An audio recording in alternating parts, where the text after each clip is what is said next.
50,000 tourists visit Washington, D.C. every day. But my part of the city, they never see. Here, the gangs run the streets. I worked for the biggest gang around, the MS-13. MS-13 responsible for... 13 is the fastest growing gang in the United States. I don't have time for it. Why? What are you doing here? I'm at school. I'm working. You're not like me and you're not gonna sell. Don't let him leave. I don't want him having this kind of life. I don't want him to be a part of the gang. I gotta drop off for you. No cuss. I'm counting on you.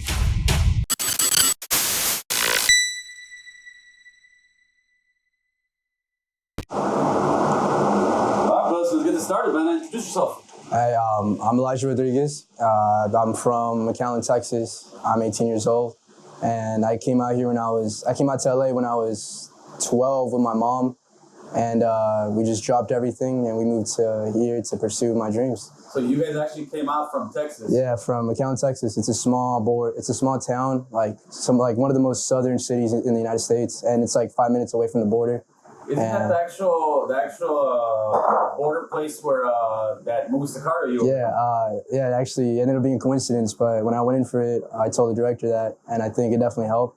And it felt, when I was on set, I was able to see and talk to the director and about everything, and like the set and the props, and it seemed like they were in Reynosa and McAllen, so it seems good. How does a 12-year-old kid convince his mom to move from Texas to California? You know, man, it took a lot of convincing, a lot of begging, but nah, she always supported me from the beginning, which is really cool. Like, to any kid that tells their mom at 12 years old, I want to move to LA and be an actor, I doubt they would just laugh at them and say, like, just do it when you're 18, you know, but she believed in me, and she put me in all the classes, and she pushed me like every single way. She was there. So at what age did you think you knew you wanted to be an actor? It's weird because when I was 5 years old, it's a funny story, but I was at a family get-together. It was actually Christmas, and it was the first time it snowed in my hometown for like 20 years. And that same Christmas Eve, a pastor went up to me, and his name was, he had the same name as me, and he said that God told him I would be a bright star one day. That's all he said, like not an actor, not anything, just a bright star. And then we forgot about it. My family laughed it off. And then like a couple years later, when I was 9, I just saw these ads for acting classes, and I liked like movies. I liked Kill Bill, The Godfather, like all those action movies, Pulp Fiction, you know, so I love those movies, and more included, but those are some of them. And I always grew up watching movies with my grandpa because we had nothing else to do, so that was my thing. Scarface, that was one of my, another favorite movie of mine. So I kind of, like my cousins and I grew up like redoing scenes from movies and like pretending to be the bad guys and cool and like cops and robbers. So yeah, I just started from there, and then I took some classes, and I took them for 3 years when I was 9 to when I was 12. And then one day I heard on the radio that there were this organization called IPOP was coming down to my city. And so I went for it, and you had to pay a certain fee to like, it's weird because it helps people a lot by scouting and helping actors and rappers, singers, models, whatever, but they take away a lot of money. So like there's pros and cons to it, but that's actually how I met my manager through that organization who came down. And then I went to LA to compete against some other actors.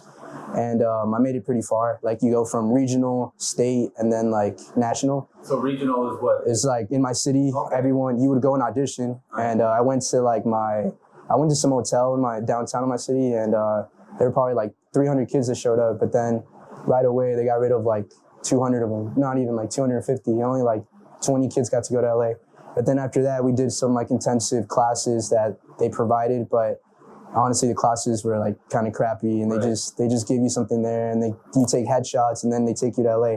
But I feel like for them, it's mainly a money aspect, and they're just getting money from you, and then if you make it, it's up to you. You don't, you know. But it costs like $5,000, and it's a full package, and they pay for your flight and hotel, but like, I mean, while you stay there, you know, for a week and you meet your manager, but it's still like, not everyone has the opportunity. I would say most people don't make it, right? Exactly, yeah, and that too, and not just that, but like, you gotta move to LA, and then you gotta find a living, and you gotta focus on getting a part-time job while paying bills, and at the same time, auditioning and focusing on your script. And so that's kind of the biggest thing that I'm like trying to like figure out right now, because I'm out here on my own.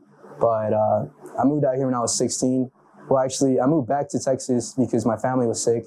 So we had to take care of my grandpa and my sister and my aunt. And then I moved back when I was 16 to Texas, right after I did Sicario. And then while I was out there, I was auditioning and I got another movie called We Die Young.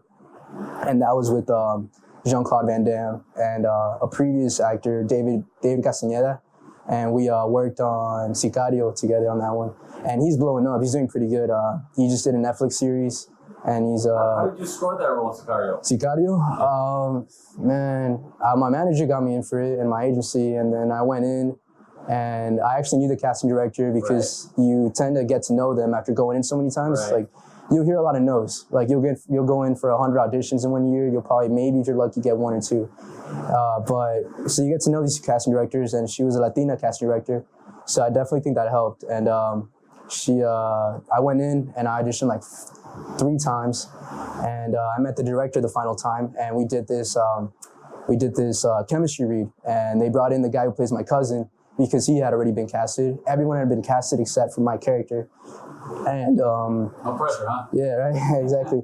So then I went in and I read, and the director, he seemed to like me. So then I got the call that I got it, and that was kind of like I had done a previous work before that, a couple commercials and an animated film, but this was like my first like big feature film where I had speaking roles and I could it just felt crazy. Talent, right? Exactly. So I went to New Mexico. I auditioned for it in 2016. Like October, and then I went to New Mexico in November, and I filmed for 3 months. How old were you there at the time? I was 15. Oh shit, you were 15 or there? I was 15, so I was still getting to learn, and being there on set, I learned a lot. Just working with everyone, I just learned that it takes like a whole crew coming together and working together for the whole movie to come together and be a great piece. That's right. So let's talk about. So you were doing commercials, right? Mm-hmm. Off the bat, you came here, you came from LA, you were 12 years old. How long did it take before you actually got your first commercial? Like my first 5 months in, I got some like a Comcast commercial. It's like some HBO shit. Yeah, I remember everything. And then how was it? It was fun. It was an experience. And then it pays well, even first you're in a commercial, So it was nice, like being 12 years old and then getting that first check, and then seeing myself on TV. That was pretty crazy. And then I did a Coke commercial, which was like one of my bucket lists. It's Coca-Cola. That's right. So it was pretty cool. And then I did some Jeep FIFA like World Cup commercial, which is pretty cool. So yeah, I started with that, and then the commercials I think helped me break through. And then after I did like 4 commercials, there's this union called SAG, and if you're not a part of it, you have to pay this yearly fee. Right. But if you're not a part of it, then a lot of actors can't work on certain films, especially the big ones, and it kind of sucks. But there's pros and cons to it because they do it mainly to protect actors. Right. Because SAG protects, it's like a whole union. They give you like healthcare and benefits and dentists. So it's good. There's good stuff and bad stuff, but it can be really pricey, especially when you first join. It's like $4,000. Like, it's crazy. A year? Yeah. Just the entrance fee. But then a year it's like $400. Yeah, but then the more you make, the more it costs, And as you started, you're pretty much a starving actor. So pretty much, man. I was surviving off, my mom and I were living in a studio apartment right here in Burbank off Riverside. We were surviving off of tuna and salt and crackers and water and sandwiches. But she was, yeah, man. And she was working like 2 jobs, full overtime. And then she was going to school at the same time. It's crazy, man. Like, Where was your father in all this? My dad, I grew up with him. Like, I got to see him on the weekends, but he was very, he's in and out of jail. So it's kind of hard to have a relationship with a guy that's a bad influence. And my mom always gave me space with him and always let me, I was close to him growing up, but then after a while, he just got, I just felt like it was more bad energy and more bad influence than good. So I kind of kept my space from him, but I talk to him here and there, but he's not really in the picture. Right. But I learned stuff from him, Right. I learned what not to do. So then you doing the commercials. You did actually what was that animated film you actually did? Book of Life. What was it called? It was called Book of Life directed by Guillermo del Toro, which is one of my favorite directors. Oh, is that who directed? Yeah, and it was produced and directed by Guillermo del Toro, and then co-directed by George R. Ramirez, George R. something, and he. Who did you play in that one? I played Channing Tatum's younger character, the guy with the sword, and he was the bad guy, Joaquin. Right. And how was that experience? it was awesome. That was my first time being a part of Hollywood, and I got to go to this studio, and it's basically where they where they record music. Right. And I got to talk to Guillermo, and I got to work with Jorge, and it was awesome. Like they based the character off me, like they drew him off me, and it was really cool. And then it's I actually think it's harder voice acting than regular acting because, I mean, you're still doing everything, but you're doing it in this one little room, and you start to project it. But it was really cool, and it was an amazing experience. That's right. Yeah. What about that movie, We Die Young? We Die Young. I got that right after I did Sicario, and it was around 2017. I auditioned for it during the summer, and then I went to Bulgaria around November, and for a month. And we were in Studentsky, Bulgaria. That's the capital. Is that where they filmed that? Yes, and that's where the main guy's from.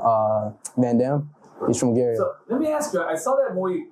Was it because of his accent? They didn't let him speak on the movie, or what was it? I think it had to do with that, but also I feel like, at least what I heard is that since he's such a big character, he kind of wanted to fall back and put the focus more on me the kids. It definitely was, because I saw the movie. I was like, man, if Van Damme would have talked, this would have been a hit movie. Because, I mean, pretty much you stole the scene of the movie. Thank you.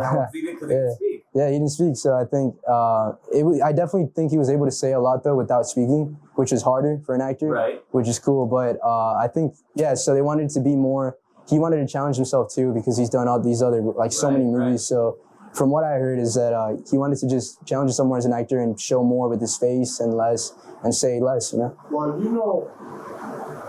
from what I understand, that you got to prepare for a movie. Mm-hmm.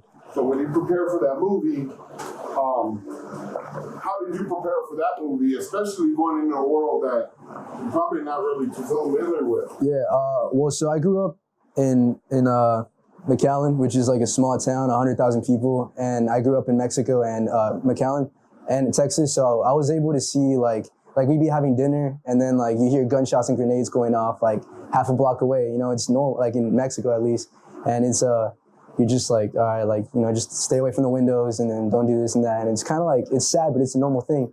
And my mom has been caught up in some like firefights. I mean, thank God she's alive, but like, it's crazy. Like you'll just be posted up there and then some random stuff will happen. So my mom kept me away from it. But when I would stay with my dad, I would go to the ghetto because my grandma lived there and he lived there. And so I was able to see both sides of it. And some of my cousins were like involved in that life, and they weren't gang members, but they were like involved in there and drug dealers and stuff. So the whole time I didn't really study. I just kind of I just took inspiration from my family members. It's kind of weird. Yeah, but people that don't know, that it was a lot. It was pretty much based on MS-13 and all kind of crazy stuff. Right? Yeah, We Die Young was based on MS-13, and I actually had to do more research for that because they're Salvadorian, and I'm not Salvadorian. But for Sicario, it was more like the coyotes and like the Zetas, the cartel, and I mean they're around. It sucks, but like even some they're just always around. It's a normal thing. Did you have to deal with a lot of gang members? How many of the people in the We Die Young were actual gang members, not actors? No, they were all actors. It's actually funny. Any extras? I think we got 2 that were, and we asked permission from the main guy from the MS-13 if we could shoot the film, and the director got permission, and then he went out to the slums of Washington D.C. Right. And he actually took pictures of the streets, and he built the whole the streets of Washington D.C. and the slums from scratch. Like literally, he built everything from like the houses were wooden. Yeah, it was a set in Bulgaria, and it looked just like Washington D.C. Like I couldn't even tell, but we were in Europe the whole time.